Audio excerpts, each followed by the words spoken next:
Hello everyone, thanks for joining us. Welcome to another EUROCONTROL Aviation Straight Talk Live. I'm Andrew Charlton. This is the program where we talk about what's going on in the aviation industry, and importantly, we talk about how we build back better and what better might look like once we've built back to it. We talk to all sorts of people across the aviation ecosystem. Today we're talking specifically about airports, and more importantly than that, talking about Heathrow Airport, what used to be Europe's largest airport, of course. And I'm delighted to say that we're welcoming the CEO of Heathrow, Mr. John Holland-Kaye. But first, as ever, in Straight Talk, I'd like to ask the Director General of EUROCONTROL, Mr. Eamonn Brennan, if he'd be so kind as to bring us up to date with what's going on in the market. Eamonn, thanks very much. Good afternoon from Brussels, and a special hello to Andrew and John Holland-Kaye, the CEO of London Heathrow, who's in the studio with us here today. Really looking forward to an exciting interview afterwards. As usual, I'm trying to give you an update of where we are, and it's after Easter, and it's time maybe just to have a quick look at how things have evolved over the last number of days. So as you can see, the trend has been very much static over the last week or so, but if we're just looking at Monday, for instance, in the network, we had a reduction of 64%. Only 11,280 flights, and that's a really significant reduction, Easter aside, since 2019. So we're still really in the midst of this pandemic, and we're not seeing any vaccine bounce in Europe at the moment. I think it's also important to look at airports, and as today we're talking to John, look at where London Heathrow is. A 75% reduction in aircraft movements since 2019. Really significant, much more in passengers, and I'm sure John will outline to you the reasons for all of this, but it's really unsustainable. If we look at the airports in Europe at the moment, all of the major hub airports have been severely impacted, and I would also make the point that there are small regional airports throughout the United Kingdom, throughout Italy, throughout Greece, that are really suffering as a result of this pandemic. And I'm not sure that some of them have the financial strength to maintain and sustain and come back if we don't see some recovery soon. So I think it's a big challenge. Heathrow, has had a very, very difficult year. And if we look here at the moving chart, you can see a big initial fall, a recovery throughout the summer to modest levels, and a further fall as we got more lockdowns in the United Kingdom and as we got second and third waves of CV hitting Europe. So really, the UK has been really significantly impacted. It's the second largest fall in Europe from a state point of view in air traffic in 2020. Also, it's worth looking at Heathrow. If you, for instance, look at the largest airline operating in Heathrow, British Airways, an 84% reduction. Effectively, BA are just operating cargo at the moment. The same with Virgin Atlantic, limited operations. And you can also see the markets. The United States operating, internal operations in the United Kingdom are there, but operations to places like Ireland, which will be a large market normally, have virtually ceased. So really, it's very, very difficult for a hub airport like Heathrow. And as John will explain to you, they've taken very significant action like closing terminals, restricting runways, trying to save costs. But really, this is very difficult. And as he said in a recent interview, the UK economy will not recover until Heathrow recovers. And I think that that's really important. Yesterday, we had the top 10 aircraft operators in Europe.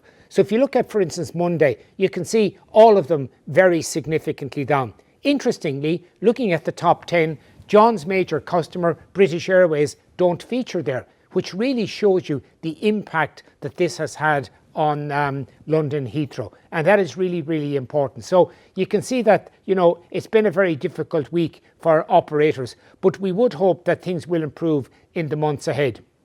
Looking at the market segments, and there you've got a lovely view of the proposed new runway at Heathrow, and I'm sure John and Andrew will touch on this as part of their discussion. But I think what's important to see is that it has gone right through the whole sector. Low costs have been impacted. John's main markets in London Heathrow, traditional, have reduced by 67%. That's legacy, hub and spoke. Business aviation is down 22%. And the only sector that's improved has, of course, been cargo. And we hopefully in the months ahead will see an improvement. In Eurocontrol, we do see an improvement coming from the end of May. And we see that the months of June, July and August, we see a significant return to growth. But we believe that it will be after September before long haul or anything of that nature starts coming back. So in practical terms, the big game changer for the United Kingdom has been the effective rollout of vaccines. It's amongst the best in the world. It's definitely the leading one in Europe. And when you see this offers opportunity, and I believe that this will offer opportunity for airports like Heathrow, for operations to Spain, to Southern Europe, to some of the sun destinations throughout the summer. And already a number of airlines have told us that they have seen up to 20% increase in their booking engines for the months of June, July and August. So I'm optimistic that the UK market will start returning to some form of normality this summer, but obviously it'll be next year before we get a full recovery. But the vaccine generally is good news. But remember, like John and others have said, the vaccine isn't really much use unless it's rolled out all over Europe. And it's important that we adopt a green passport. In other words, if you're vaccinated, you're not subject to quarantines and you're not subject to overly rigorous restrictions. This to us is really important. So I think that if we look at the outlook for London Heathrow, you know, with 22 million passengers in 2020, when you compare that to 81 million in 2019, this year is going to be difficult. It's going to be difficult on finances. But the optimistic thing I'm saying for the UK is this week, the travel restriction, or should I say the quarantine restrictions, etc., have improved a lot. We've seen the opening up of some outlets and leisure and hospitality has opened. This does offer opportunity, particularly as the vaccines roll out. So I think it's important that once by mid-May we get further relaxations, I think you will see significant increased demand coming from the UK. I believe there's a bottle of demand ready to go there that will move in June, July and August and will help kickstart aviation. But it's important that we all realise that, you know, vaccinations is the most important thing and we need to get there. And I'm looking forward to the discussion on, of course, the third runway at Heathrow and all that. Just before I end, I want to say that continuing with our CEO series, we have up next Sean Doyle, the CEO of British Airways, then Kadri Samsunlo, the CEO of Istanbul, and later on Tony Douglas, the CEO of Etihad. But that's it for me now, and it's back to Andrew and John in the studio. I hope you have a really, really good interview. I'm really looking forward to it, and thank you very much. John, welcome to Straight Talk. Thanks for joining us. Fairly grim pictures there in Eamonn's presentation. How do you see the situation at the moment, and how do you see the situation in the next little while? Well, as Eamonn put very well, things are very tough for all of us in the aviation sector. And from an airport point of view, it's particularly challenging. We are big infrastructure businesses. We have about £16 billion of assets at Heathrow that we need to maintain and keep running, keep safe and secure. And just because we have no passengers doesn't mean that we can reduce our costs proportionately. So we're struggling with a revenue side which depends entirely upon passenger numbers coming through, and a cost side which is independent of passengers. And that's why we are losing £5 million a day. And Eamonn's absolutely right. This is just not sustainable for airports in the long term. And unless we get a strong summer, then I think many airports around Europe will really struggle to survive, as will some airlines as well. So getting passengers back and flying for the summer is crucial for all of us. Now, we've taken steps to try to protect ourselves.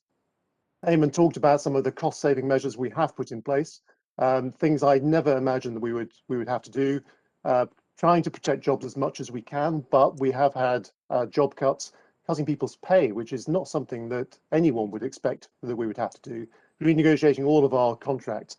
That has helped us to reduce our cost base, but still it is largely fixed. And so that is a real challenge for us. And from a revenue point of view, we are doing everything we can to get people back flying again, as long as it is safe to do so. And we know that international travel is a vector for carrying this virus around the world. So we do need to be very responsible about the measures we take to get people flying.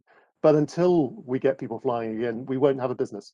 And so there's a difficult balance that we all have to make in our work with government to make sure that we're not pushing people to go too far and too fast, but equally, we're not encouraging them to be too cautious, because governments have to balance the economic needs with the health issues. And I think we're coming close to a tipping point for that. Right. Can we spend a few moments on that if we could, perhaps? We've obviously got testing and we've got vaccines. Do you see the future, as Eamonn put it, in the vaccines? I mean, will we continue to need testing after the vaccines are rolled out across Europe, for example? I think over the next year, maybe 2 years, we're going to have a combination of the two. Vaccination rates are moving at different paces in different parts of the world, as we know. And what I hope we'll get to is that testing is an alternative to a vaccine. So as we've seen in the United States, the Center for Disease Control has said that if you've been vaccinated, you don't need to be tested as well. Well, that's a really good step forward. We've not seen the same happening in all European countries as well. But I think if we can establish that, then it starts to reduce the burden on passengers and on airport and airline and border force operators to make sure that people can get closer to travel as it used to be. So, so I take from that that you're quite in favour of vaccine certificates. Let's not call them passports, vaccine certificates. The other thing, of course, which many of the health professionals say is that nobody's vaccinated until everybody's vaccinated. So does that mean that we're still looking at a 2 or 3 year flight path to recovery? Realistically, it is going to take a couple of years before we get back to some kind of normality. And the nature of international travel is that you've got to think about both ends of the route. And if you've got a country like the UK with very high vaccination levels, unless the UK government is confident about vaccination levels or the risk of importing COVID from overseas, then they're not going to open their borders with other countries. And that's why I think over the summer, we're going to see quite a patchy opening up of international travel, which I hope will progressively improve. But we have to be guided by the science. People are still learning about vaccination and to what extent it provides immunity for the individual, and whether the individual can still carry COVID even if they have been vaccinated. And I think that over the next few months, we will learn more about this. But what we've seen is that governments will be very cautious about opening up international travel. And as much as possible, we should be encouraging them to have some commonality in the way in which they do this, some standardization, because that makes it easier for individual passengers to know what the requirements are going to be on them. It makes it much easier for all of us in the aviation sector to make sure that we can comply with the rules and make sure that we can keep people safe as they're flying. Well, indeed. But interestingly, in that mix, of course, the obligation on the passengers is for a test of some description, or either the vaccination or a test, or a combination of those two. And a family of 4 with vaccination testing at both ends can be quite a sum of money. Your old sparring partner, Mr. Willie Walsh, formerly of BA and then IAG, of course, is now the head of IATA, came out in his first pronouncement as the head of IATA that airlines weren't going to pay for testing. He'd be quite happy for the airports to pay for testing. That was at least the impression I got. You got any thoughts on that? Well, I think ultimately it will be either individuals or governments who pay for testing. And of course, anything that we all incur as an aviation sector will get passed on to the customer in the end. But certainly in the UK, the expectation is that it'll be the passenger who pays for testing. And that's why we need to be careful that in layering on new levels of tests, some of which have a very high cost, we don't make travel prohibitively expensive for people to take on. And so I think something we're all concerned about is that is first of all that governments aren't have an appropriate level of risk assessment, and they're not too cautious. And I think in the UK the debate is around the extent to which people need to have PCR tests before they fly and after they fly as part of a safety system, and we can perhaps talk about that a little bit more in a moment. But the second thing is that we don't embed some of these new measures into international travel in the way we did with a lot of security measures post 9/11. And if we institutionalized that people had to take PCR tests wherever they were flying, that would be a nonsense, I think, for most people in the long term. We might all consider that it's a fair thing to do in the short term over the next 12 to 24 months while the pandemic is being brought under control. But if we were still doing that in a world where there wasn't the risk of COVID every day as there is now, I think most people would see that as being completely over-controlling by governments. Have you needed to change the shape of the airport for things like testing and social distancing and things like that? We have as much as we can. And of course, this isn't just about the space the passengers use, it's also the colleagues working around the airport, making sure that restrooms, for example, are set up in a way that allows people to socially distance while they're taking a break. And these are enormously challenging things to do because we still have tens of thousands of people working on the airport every day, even though we have very few people actually traveling. We probably have more people working there than are actually flying, just keeping the airport safe and secure and maintaining all of the equipment. So they need to be looked after just as much as our passengers do. But we cannot reconfigure the entire airport because of some of the changes that have been brought in on a very short-term basis.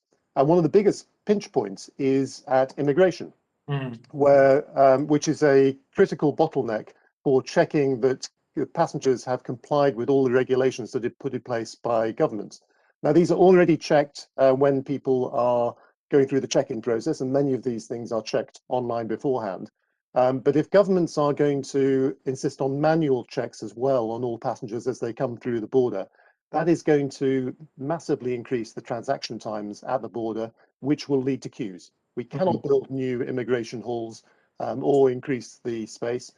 And just at Heathrow, even with only a handful of passengers arriving each day, there have been some days when we've had queues of up to 6.5 hours. You know, that's nobody queues for that long for anything. And that is just an unacceptable level of queuing. And what it comes down to is that there is not enough resource within Border Force on the day to match the level of demands the government is putting on them. And something needs to change if we are going to give people a good experience as they arrive at the airport and make sure that the aviation sector can flow. And this is currently an issue in the UK. I'm sure the same issue applies in all other countries as well. And of course, it goes without saying that if you wait 6.5 hours for Border Force to sort you, that's still Heathrow's problem as far as the passengers are concerned.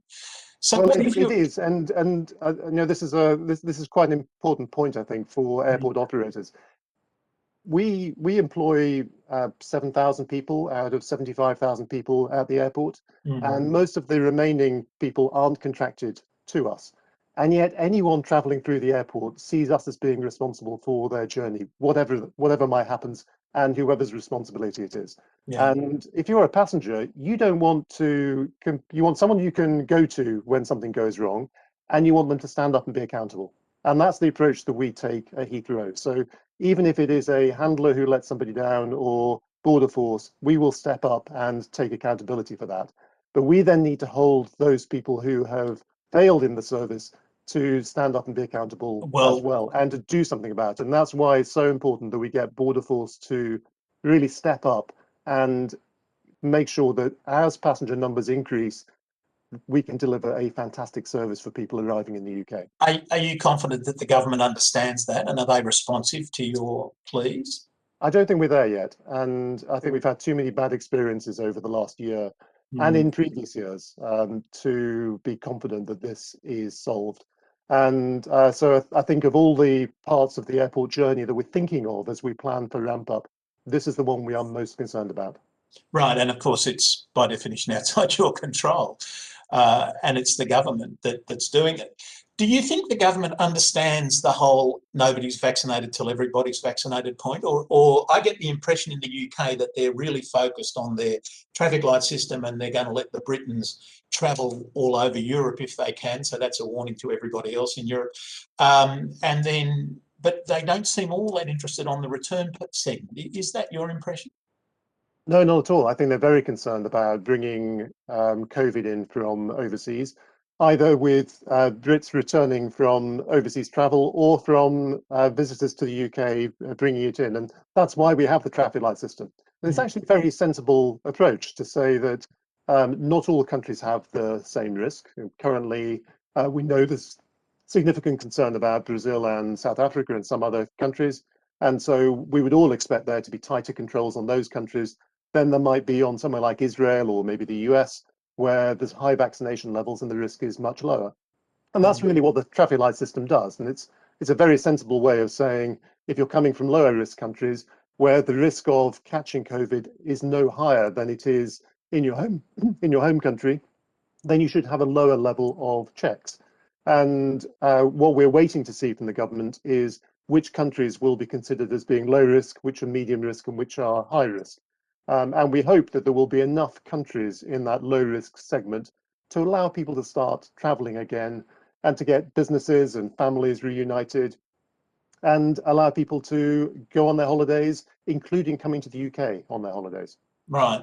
I mean, outbreaks are inevitable, but pandemics are optional, I think is the point of all of that, isn't it? You said earlier that you think there will be fewer airlines in the future. And Eamonn and you both said there's a lot of airports under enormous strain at the moment. How do you think the industry will look in 5 years, in 10 years' time? I think over 10 to 15 years, we will be pretty much back to where we would have been had the pandemic not happened. And what we've seen in a lot of sectors is that activity has been put on hold rather than people fundamentally changing their behaviors. Anytime there is a rumor of markets opening up again, you can see the pent-up demand from passengers reflected in their online searches and their forward bookings for flights. And so I think that when people are allowed to fly again, they will come back quite strongly. And the main constraint really is this government appetite around the world towards risk and opening their borders. And so that is going to be the limitation. And in 5 years' time, I would hope that that constraint has gone away again. Right. So I think the outlook for aviation is very good, but we do have to get through the next few years, which will be a bit bumpy. Indeed. It's remarkable how well people have survived in the last 12 months, given that none of us have had any revenue to speak of.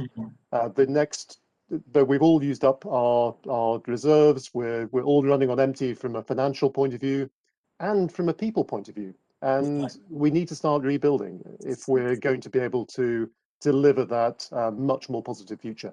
Right. Putting things on hold is a perfect segue to talk about the third runway, isn't it? Do you still think we need a third runway? Does Heathrow need a third runway? Yeah, absolutely. And you can see through the pandemic just how resilient the hub model has been. Airlines have concentrated their operations on hub airports. Heathrow, we've seen that, but you can see that in other airports as well. Any long haul flying has really been cut from point to point airports and is reverted to hubs which are the most viable model for long haul operation. And so I think as the UK economy recovers, as aviation recovers, the need for a third runway Heathrow will absolutely be there. What sort of time frame? What sort of time frame are we talking?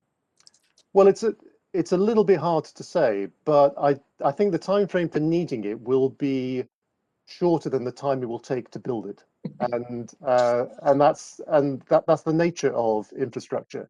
You need to start building it before the need comes in. This is what the Chinese are fantastic at. They build extra capacity before the need because they know it's coming, and that way they don't run out of vital capacity when they need it.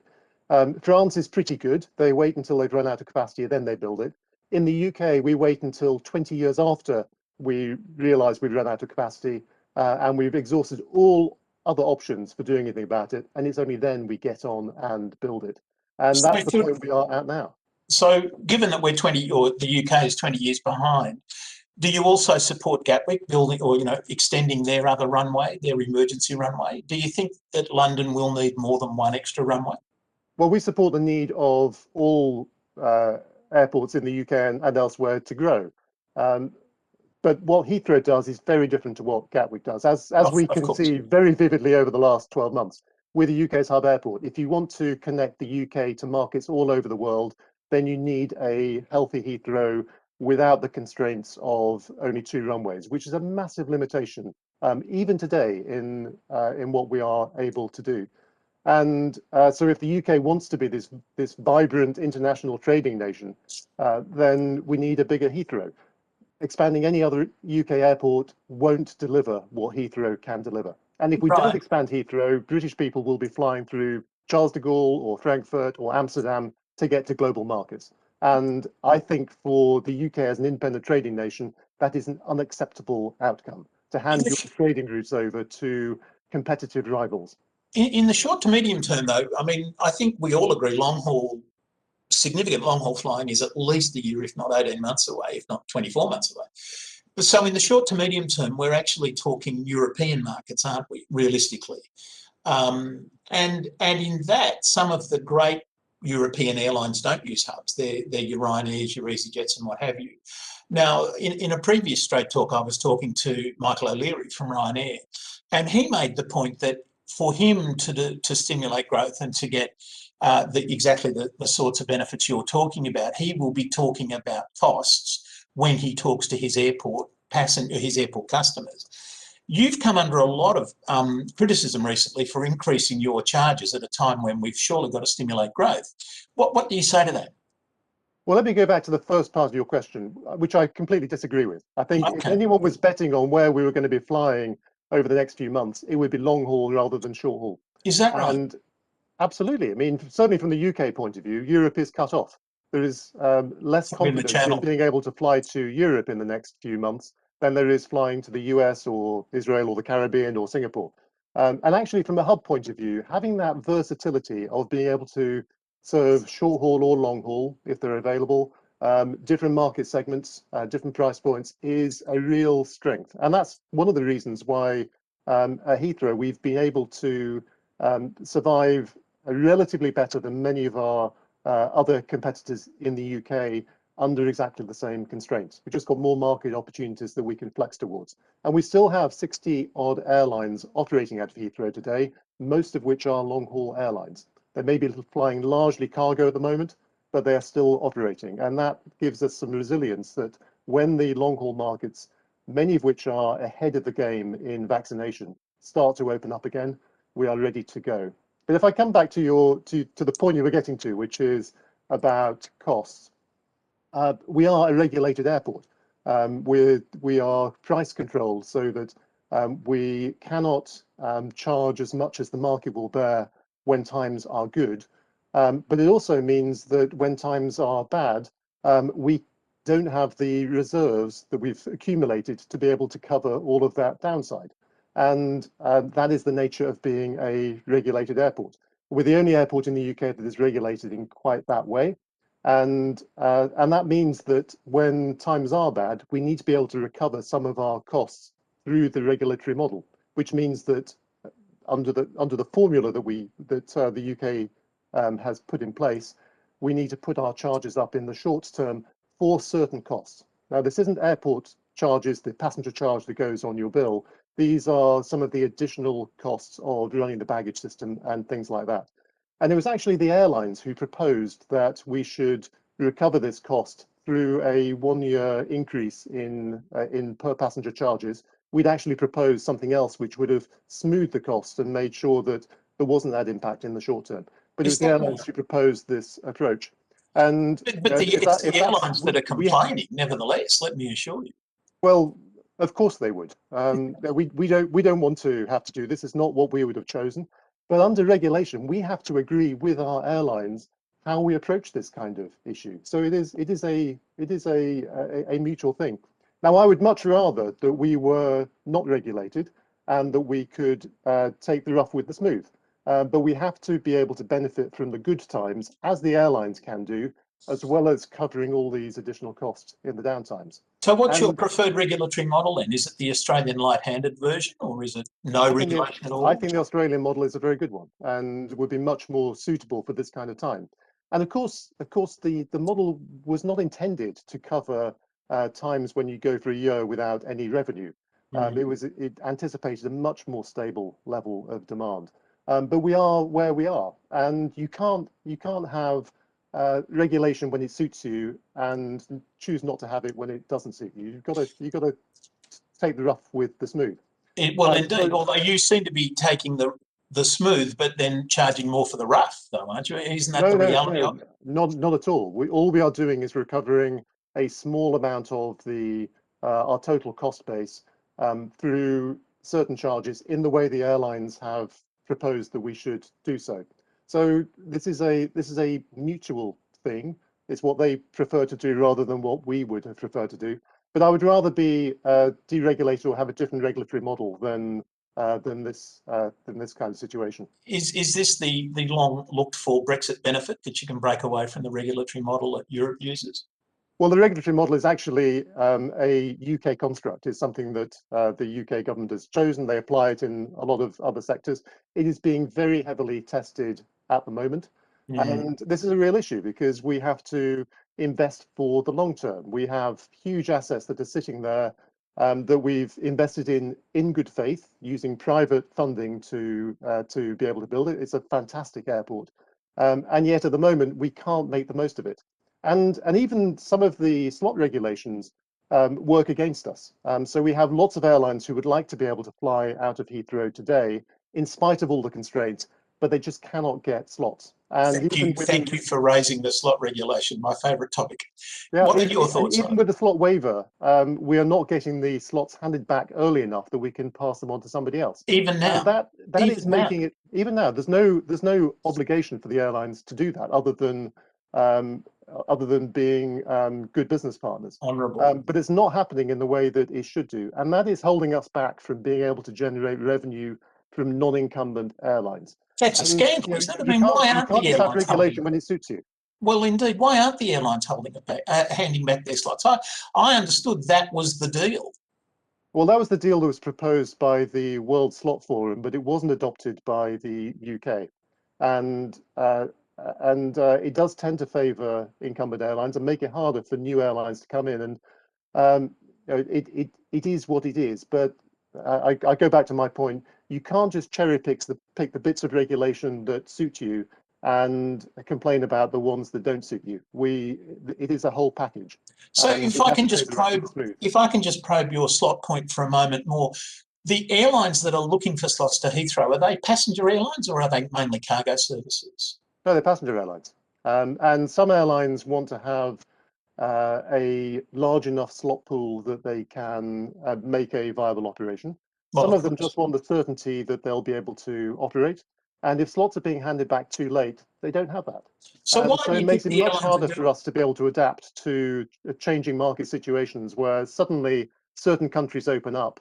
And unless the incumbent airlines take advantage of that opportunity, we are not able to meet the need that passengers will have to get to those countries. So a number of things come out of that. My first question is, why do you think the airlines are being so slow in handing back those slots? But I suspect the answer is to hold the competition out. Do you agree with that? Well, there will be some truth in that for some airlines, but they also have a huge amount of uncertainty. We are waiting for May the 17th to see whether the current ban on international flights is lifted, and if so, to which countries. So at this stage, you can understand why incumbent airlines would hold on to their slots until they just know what the rules are. And this really is where we all need to be working together to have a common plan, because there's no point if just the airports get through this crisis and the airlines collapse, then none of us have a business. We all need to get through this together. So this is actually a time where we need the most collaboration rather than pulling apart, which is what historically the aviation sector has tended to do. Oh, very, very good at. Again, Willie Walsh once said he thought that Heathrow was a Taj Mahal. He would be quite happy with a tent in a field. What are your thoughts on that? Well, actually, I think Heathrow is a fantastic airport, and the fact that it is voted one of the best airports in Europe and one of the best airports in the world by passengers says a lot. The fact that passengers are prepared to actually pay more to use Heathrow than they're currently charged also says a lot. And the fact that British Airways is able to charge more for the same flight from Heathrow than it is from other London airports tells you that there is a huge demand from passengers. So How do you know the passengers are prepared to pay more than they're actually being charged, though? How do you know? Look at the prices of flights to Dublin from Gatwick compared to Heathrow. Even adjusting for any, if you take the airport charge into account, or you take them out, there is a significant price premium for passengers flying from Heathrow. So the premium is there.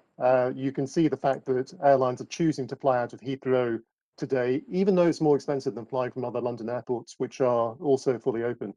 It tells you where the demand is. But of course, we are capped from being able to take advantage of that in the good times, and airlines are able to take that premium. So Unlike the airlines. I'm not complaining about that. That is the regulatory model. But it does say that we have something good at Heathrow that people value and are prepared to pay for. And it is a fantastic airport. And there are some things that we do differently to other airports, which we have agreed with our airlines, such as having 95% peer service, more than I think any other airport in Europe. That is a service choice that we have made together with our customers, which is the way you would expect it to. And that seems like a small point, but it is massively better for passenger service, which people value. But it drives a lot of infrastructure on the airport. You have to have more piers, more travelators, more underground rail systems to achieve that level of pier service. And that's the kind of thing that drives up the cost of an airport like Heathrow. But that's a choice that we have made together with our airline customers because we believe that that is what passengers ultimately want. And that is borne out by the fact they choose to use us and pay more to do so. On a very related point, as we go through the COVID thing, do you think that there'll be a need for more technology, contactless, for example, things like that? How do you see, and that of course will increase your cost base as well, I presume. Yeah, I think there will be a need for more contactless, and this is something that we've been working on for at least a decade to have the contactless journey, and it's always been held back by regulation, by the technology not quite being there. But I think that this may be a positive that comes out of COVID, that we finally get on and implement this. And this is actually something we've worked very closely with British Airways and IATA on to develop this airport of the future, where once the system has recognized you and linked you to a passport, you don't need to keep on showing your passport and your boarding pass the 7 or 8 times you might normally have to do it. Your face will be your token. And I think this is something that could accelerate coming through COVID. The challenge, of course, is that this is a time when it's very hard to invest in these kinds of systems. Nobody has the cash to invest in the capital or in some of the development work. But this is exactly where regulation should help, because for a regulated asset, we should be able to invest even in the bad times, so that when the good times do start to come back over the next couple of years, we have the resources, the facilities, the services in place to meet those customer needs. And it's not just around that contactless journey. It's also about things like security, where we're just on the cusp of a big change towards 3D scanning for passengers going through security. That's something which will be much better for all of us as we travel. You won't need to take your laptops and liquids out of your bags when you go through, so it'll make it a much quicker and easier journey. But that's going to be a big investment for all airports that people just cannot afford to do right now. And as a regulated airport, we should be ahead of the game in getting on with making this kind of investment, and we should be starting now. But until we get our regulatory model settled down, we just can't do that. Right. Another area, just we're rapidly running out of time. I could talk about this all day, but let's just very quickly talk about the environment and sustainability. Heathrow's been right at the forefront of some of that stuff, but isn't the reality that whatever you do for carbon neutrality, the aeroplanes still produce a lot of emissions? What can you do about that? Well, we all have to do something about this. None of us in the aviation sector will be in business in 30 years' time if we don't decarbonize our sector. This is existential for the planet, but also for the aviation sector. And aviation is a wonderful thing. We all benefit from it. It's connected communities and supports trade and all those things that we know and value. And yet, unless we can decarbonize, we will have to find other slower ways of doing all those things, and the world will go backwards. So it's a simple choice. And so we have been campaigning for several years now for the global aviation sector to decarbonize by 2050, which is the deadline set by the Paris Accord, and to start as quickly as possible. And so we are working with the airlines and other players, energy companies, banks even, to see how we can switch energy supply to lower carbon or zero carbon alternatives. For long haul, that's going to be about sustainable aviation fuel, because that's the only way that we can decarbonize long haul flight by 2050. For short haul, there will be things like electric and maybe some hydrogen starting to come in by then. But for long haul, it has to be about SAF. And that's why we need some urgent action now to start to build up the supply of sustainable aviation fuels. And the fact that we've now got not just the main players in the EU committing to net zero by 2050, we also have the US sector signing up to that. Airlines in the Middle East, in China, or in Hong Kong signing up. That is a fantastic step forward. And what I hope is that we'll be able to get a real groundswell building up to make this a flagship commitment at COP26 in November this year in the UK, ahead of a global agreement at ICAO in September 2022. And that is coming very quickly. So building a momentum behind a commitment and an action plan that involves SAF and change in technology and also changes in airspace to help us to get to net zero is absolutely vital. And if we miss this window, then we all risk being out of business in the next 30 years. Right, well, indeed. My final question is always the same, so let me ask you as well. What do you think EUROCONTROL can do to improve European aviation and global aviation for that matter? Well, I mean, EUROCONTROL does a fantastic job. I think there are a couple of things that come to mind. One is there is a role to play in helping to reduce carbon emissions in flight around Europe and through European airspace. Since I joined the company, we've been talking about Cesar. Hasn't happened yet. That has to happen if we are going to achieve the 8 to 10% reduction in carbon emissions that can come from airspace management. And we all need to play a part in that.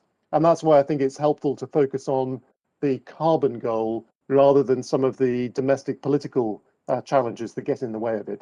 We all need to make sure we get to net zero. The second is making sure that we can cope with the changes in demand across Europe. We've all experienced times, particularly in summer peaks, where we've had massive congestion across European airspace. And that's something that needs to be structurally changed. And I think over the next couple of years, even if we are not back to full volumes, because the number of markets that will be open may be quite limited, particularly this summer, we risk having congestion even on those limited routes because everyone is flying the same way. And so this all needs good planning ahead, which EUROCONTROL is very good at, but also coordinating across individual national ATCs to make sure that we can deliver a seamless experience for passengers at the time when we need to give them the best possible experience. Excellent. Well, thank you very much for that, John. Ladies and gentlemen, I'm sure you agree that that was a really very interesting study of what's going on. I've recommended to people over the years that they should watch the EUROCONTROL Straight Talks because it'll save you having to do an MBA in aviation management. And I think that was just the aviation policy, the airport policy section covered right there. John, I'd like to thank you again on behalf of everyone for a really helpful and really instructive expose of what's going on from your perspective. I really enjoyed that. Interestingly, our next guest, as Eamonn mentioned earlier, is Mr. Sean Doyle, who of course is normally John's largest customer and no doubt one of his dearest friends. That is on the 26th of April. I look forward to seeing you then. I hope you can join us. And until then, I wish you a very good day.